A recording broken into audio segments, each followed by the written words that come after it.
हरे कृष्णा। मेरे मंत्रा live channel पर आप सभी का स्वागत है। आज मैं पाप पुंसा एकादशी का महत्व और कथा लेकर आई हूँ। प्रत्येक पक्ष की एकादशी का अपना महत्व है। एकादशी का व्रत पुण्य संचय करने में सहायक होता है।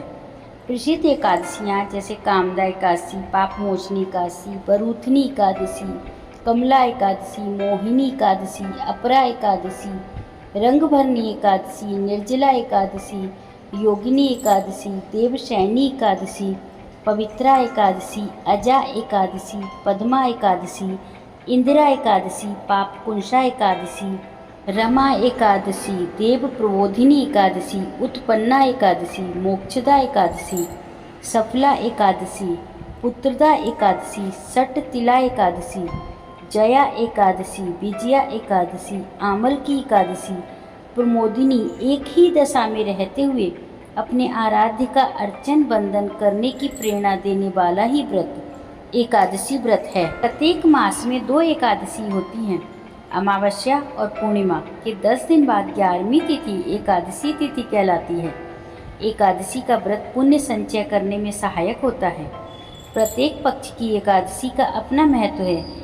एकादशी व्रत का अर्थ विस्तार यह भी कहा जाता है कि इस व्रत में स्वाध्याय की सहज वृत्ति अपनाकर ईश आराधना में लगना और दिन रात केवल ईश चिंतन की स्थिति में रहने का यत्न एकादशी का व्रत करना माना जाता है। स्वर्णदान, भूमिदान, अन्नदान, गौदान, कन्यादान आदि करने से जो पुण्य प्राप्त होता है एवं ग्रहण के समय स्नान दान करने से जो पुण्य प्राप्त होता है, कठिन तपस्या, तीर्थ यात्रा एवं अश्वमेध यज्ञ करने से जो पुण्य प्राप्त होता है, इन सबसे अधिक पुण्य एकादशी व्रत रखने से प्राप्त होता है। आश्विन मास के शुक्ल पक्ष की एकादशी को पाप पुंसा एकादशी कहा जाता है। इस व्रत को करने वाला दिव्य फल प्राप्त करता है। इस व्रत को करने से सारे पाप मिट जाते हैं।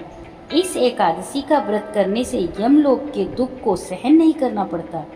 जो व्यक्ति पाप पुंसा एकादशी का व्रत रखकर सोना, तिल, गायें, अन्न, जल, छाता और जूते का ध्यान करता है, उसके पूर्व जन्म के भयंकर पाप भी नष्ट हो जाते हैं। इस व्रत को सभी प्रकार के पापों से मुक्ति प्रदान कर सुख देने वाला माना गया है। एकादशी का व्रत न केवल ग्रह गोचर को सुधारता है, बल्कि एकादशी व्रत करने से व्यक्ति का मन और तन दोनों स्वस्थ हो जाते हैं। ऐसी मान्यता है कि एकादशी व्रत करने वाले व्यक्ति के ऊपर कमजोर चंद्रमा का प्रभाव नहीं होता। विजयदशमी के बाद राम और भरत का मिलन भी इसी एकादशी को हुआ था। एकादशी के स्वामी विश्वदेवा हैं। एकादशी का विशेष नाम नंदा है। एकादशी को ग्यारस या ग्यास भी कहते हैं। पाप पुंसा एकादशी की व्रत कथा इस प्रकार है। धर्मराज युधिष्ठिर कहने लगे, हे भगवान, आश्विन शुक्ल एकादशी का क्या नाम है? आप कृपा करके इसकी विधि और फल कहिए। भगवान श्री कृष्ण कहने लगे, हे युधिष्ठिर, पापों का नाश करने वाली इस एकादशी का नाम पाप पुंसा एकादशी है। हे राजन, इस दिन मनुष्य को विधि पूर्वक भगवान पद्मनाभ की पूजा करनी चाहिए। यह एकादशी मनुष्य को मनवांछित फल देकर स्वर्ग को प्राप्त कराने वाली है। मनुष्य को बहुत दिनों तक कठोर तपस्या से जो फल मिलता है, वह फल भगवान गरुड़ ध्वज को नमस्कार करने से प्राप्त हो जाता है। जो मनुष्य अज्ञानवश अनेक पाप करते हैं परंतु हरि को नमस्कार करते हैं, वे नरक में नहीं जाते। विष्णु के नाम के कीर्तन मात्र से संसार के सब तीर्थों के पुण्य का फल मिल जाता है। जो मनुष्य सारंग धनुषधारी भगवान विष्णु की शरण में जाते हैं, उन्हें कभी भी यम यातना भोगनी नहीं पड़ती। जो मनुष्य वैष्णव होकर शिव की और शैव होकर विष्णु की निंदा करते हैं, वे अवश्य नरकगामी होते हैं। सहस्त्रों वाजपेय और अश्वमेध यज्ञों से जो फल प्राप्त होता है, वह एकादशी के व्रत के 16वें भाग के बराबर भी नहीं होता। संसार में एकादशी के बराबर कोई पुण्य नहीं। इसके बराबर पवित्र तीनों लोकों में कुछ भी नहीं। इस एकादशी के बराबर कोई व्रत नहीं। जब तक मनुष्य पद्मनाभ की एकादशी का व्रत नहीं करते हैं, तब तक उनकी देह में पाप वास कर सकते हैं। हे राजेंद्र, यह एकादशी स्वर्ग, मोक्ष, आरोग्यता, सुंदर स्त्री तथा अन्न और धन की देने वाली है। एकादशी के व्रत के बराबर गंगा, गया, काशी, कुरुक्षेत्र और पुष्कर भी पुण्यवान नहीं है। हरिवासर तथा एकादशी का व्रत करने और जागरण करने से सहज ही में मनुष्य विष्णु पद को प्राप्त होता है।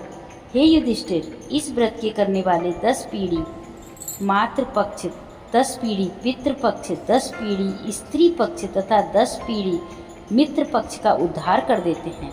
वे दिव्य देह धारण कर चतुर्भुज रूप हो, पीतांबर पहने और हाथ में माला लेकर गरुड़ पर चढ़कर विष्णु लोक को जाते हैं। हे नरपोत्तम, बाल्यावस्था, युवावस्था और वृद्धावस्था में इस व्रत को करने से पापी मनुष्य भी दुर्गति को प्राप्त न होकर सद्गति को प्राप्त होता है। पाप कुंसा एकादशी व्रत कथा।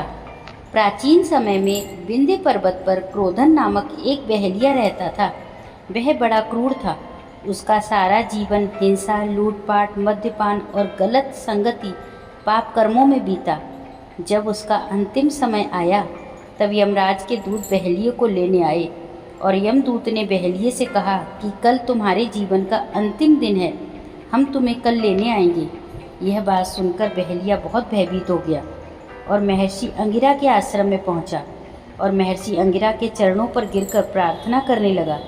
हे ऋषिवर, मैंने जीवन भर पाप कर्म ही किए हैं। कृपा करके मुझे कोई ऐसा उपाय बताइए जिससे मेरे सारे पाप मिट जाएं और मोक्ष की प्राप्ति हो जाए। उसके निवेदन पर महर्षि अंगिरा ने उसे अश्विन शुक्ल पक्ष की पाप कुंसा एकादशी का विधि पूर्वक व्रत करने को कहा। महर्षि अंगिरा के कहे अनुसार उस बहेलिये ने यह व्रत किया और किए गए सारे पापों से छुटकारा पा लिया और इस व्रत पूजन के बल से भगवान की कृपा से वह बहेलिया विष्णु लोक को गया। जब यमराज के दूत इस चमत्कार को उन्होंने देखा तो वे बहेलिये को बिना लिए ही यमलोक वापस लौट गए। इस प्रकार बहेलिये की मुक्ति हो गई। बोलो विष्णु भगवान की जय। श्री कृष्ण गोविंद हरे मुरारी, रे नाथ नारायण वासुदेव। श्री कृष्ण गोविंद हरे मुरारी, रे नाथ नारायण वासुदेव, रे नाथ नारायण वासुदेव।